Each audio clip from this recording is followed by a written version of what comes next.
আসসালামু আলাইকুম। চলে এলাম গ্রাম বাংলার নানি দাদির হাতের নতুন একটি রেসিপি নিয়ে। দোস্তুল কচুর পাতা দিয়ে কালাই ডাল ঘন্ট। তো রান্নাটা শুরু করা যাক। তো রান্নার জন্য আমি কড়াইয়ে কালাই ডাল আর দোস্তুল কচুর ডাঁটা নিয়ে নিয়েছি। এবার নিয়ে নেব কাঁচামরিচ, কুচনো পেঁয়াজ আর কুচনো রসুন। এবার দিয়ে দেব স্বাদ মতো লবণ আর হলুদ গুঁড়ো।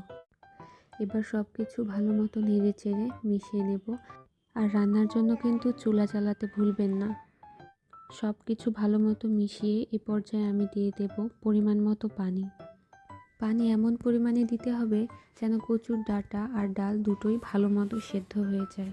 তারপর আবার সব কিছু ভালো করে নেড়ে চেড়ে ঢাকনা দিয়ে ঢেকে সেদ্ধ হতে দেব।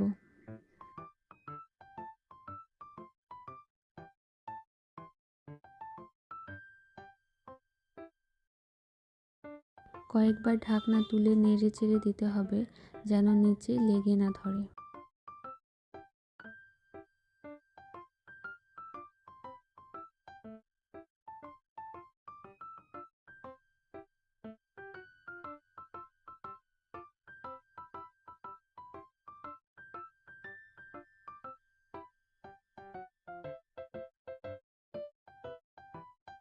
এভাবে ঢাকনা দিয়ে কিছুক্ষণ সেদ্ধ করে নেওয়ার পরে যখন পানিটা শুকিয়ে আসবে, সাথে ডাল আর কচুর ডাঁটাগুলো সেদ্ধ হয়ে আসবে, সে পর্যায়ে একটা ডাল ঘুটনি দিয়ে ঘুটে নিতে হবে, মানে ম্যাশ করে নিতে হবে।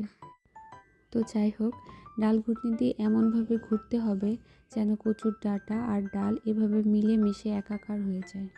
তো যখন কচুর ডাঁটা আর ডাল একদম মিশে যাবে, সেই পর্যায়ে মিশ্রণটা একটি আলাদা বাটিতে তুলে রাখবো।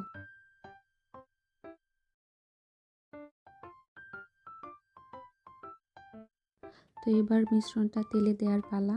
তার জন্য পরিমাণ মতো তেল নিয়ে নিয়েছি, সামান্য পেঁয়াজ কুচি, অল্প একটু রসুন দেব, কারণ আমাদের বাসায় কালাই ডালের সাথে রসুন খেতে পছন্দ করে না। দিয়ে দেব একটি তেজপাতা। সবচেয়ে ভালো হয় ফোড়ন হিসেবে পাঁচফোড়নটা ব্যবহার করলে। আমাদের বাসায় যেহেতু কালাই ডালের সাথে পাঁচফোড়নও খাওয়া হয় না, তাই আমি এটা স্কিপ করব। এবার তেলে দিয়ে দিব ডাঁটা আর ডালের সেই মিশ্রণটা, যেটা একটু আগে তুলে রেখেছিলাম। এরপর হাত চালিয়ে অনবরত নাড়তে হবে মিশ্রণটা গাঢ় হয়ে আসা পর্যন্ত। আমি কোনো আটা বা ময়দা ব্যবহার করব না, কারণ এখানে যেহেতু ডাল ব্যবহার করা হয়েছে, এমনিতেই মিশ্রণটা গাঢ় হয়ে যাবে। আমার রান্না প্রায় শেষ।